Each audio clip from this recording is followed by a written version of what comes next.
Hello dear chess fans, my name is Kestony. I am a professional chess coach that works online and I'm willing to share this free lesson with all of you, my dear YouTube channel subscribers. Today's topic is exchanges. We face to need to exchange the pieces in every game we play. The better player you become, the more you understand that you should look for exchanges that would fit you, that would make your position better instead of your opponent.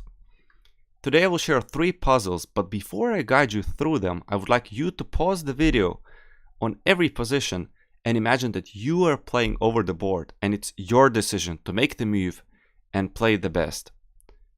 White player here was Garcia Martinez and the player with the black pieces was the world champion Vasily Smyslov. So now imagine you're playing the world champion here as white. Pause the video and think, what would you play if you had to play the world champion? Okay, so it's clear that white should play on the queen side, as the black's king could potentially become vulnerable. There are only 3 protecteds near the king, the bishop and the knight, and black's pieces are on the queen side. He's looking to eat some pawns. So white has to bring more pieces and exchange the defenders of the black's king in order to start to attack. Now, you could already feel that it's unlogical for the knight to be on a2.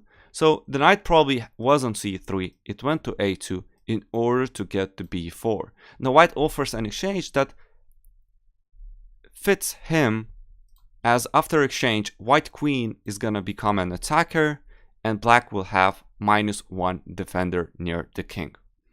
And the good thing about it is that really black cannot avoid it, as if knight leaves, it will have to go to a passive square, and the knight can become an attacking piece on b4 as well.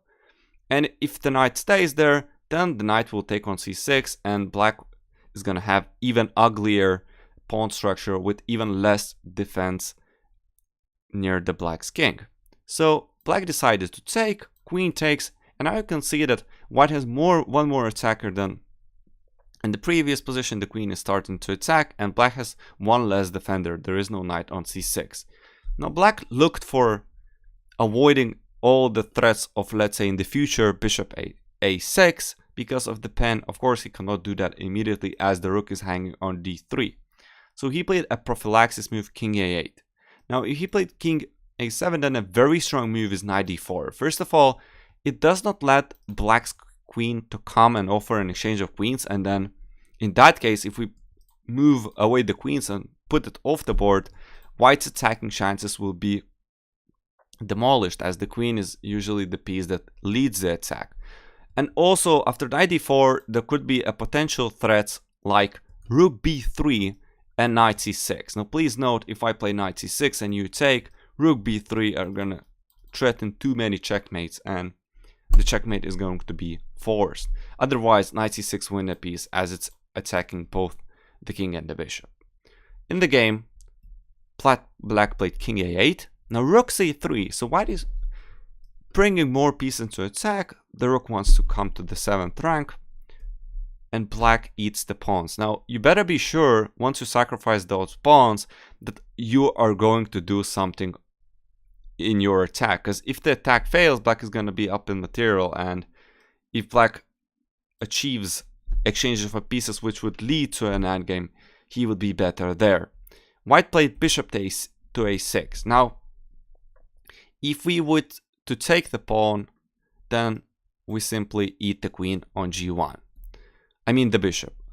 So after queen a6, white accepted the challenge. White is sacrificing a rook. King to a2, and now b takes a6. Now there is a fantastic move that is very, very hard to see, and I believe that there are players, even strong players, let's say candidate masters, that wouldn't be able to solve this puzzle. The saving move was queen d5. It looks completely artificial, and with the idea that of course there is this pinned. And it turns out that after queen b6, rook e4, bishop b5, white is gonna be forced to give a perpetual check, as there is nothing worse, but nothing better. But that's already what computers see. We humans do not see that kind of thing. So in this case, white simply played queen b6, and there are so many threats that are coming and is very unfortunate for black. Bishop b7 on knight a5, just attacking that bishop. Rook to b8, knight c6, queen g1, the only move, and this loses the queen. Now, there are no other moves, so let's say if I play something like rook h4, there is just a checkmate on a7. And if you were to take this, this is also a checkmate. A beautiful, beautiful example for all of you. Let's look at the second example. Again, white to play, imagine this is your game, you're sitting over the board with this position, white to move. Okay, so what type of exchange would favor white? Well, first of all, we have to determine what white wants. Now, white is having a good attacking chances. It's not clear but black wants. For now, he maybe just wants to take the pawn, but if we castle queenside, we want to attack the black's king, as we have the open h file. In the future, we can also open the g file as for now.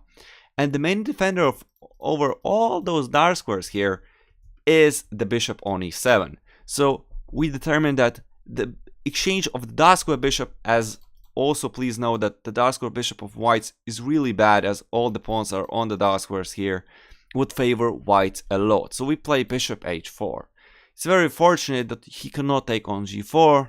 He can, but that would leave the consequences as well, as knight g5, and then there is too much stuff hanging. So for instance, after rook f4, I can play something like knight h7. And now you're asking for trouble. White is winning in this case. So in the game, the player with the black pieces decided to take on c5. Now please know that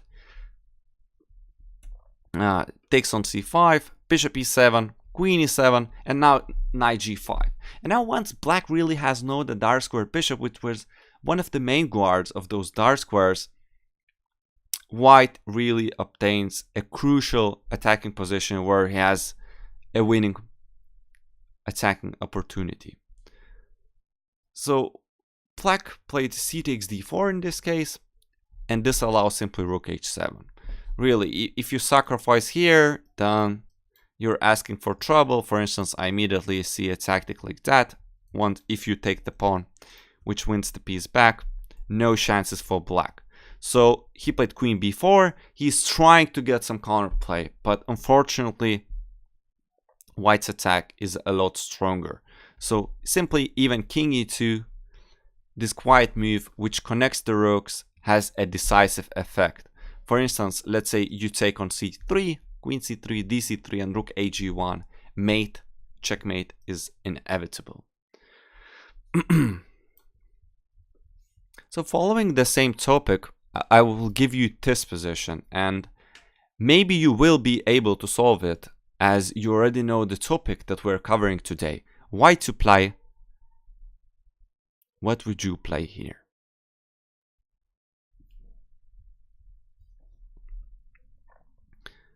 And on purpose, I put this position, and it seems like you could say we have a very similar position to the last example, where white's king is chilling on b1, black's king is on g8, so both players are willing to attack. It's true, black is attacking on the c file. He wants to maybe sack in the future and exchange on c3, push the pawns forward, do some attack, whereas white is attacking on the h file, and he wants maybe to exchange the dark squares. But bishop h6 in this case loses. So if you always follow the same patterns like in the previous games, you might fail, because you have to be very, very careful.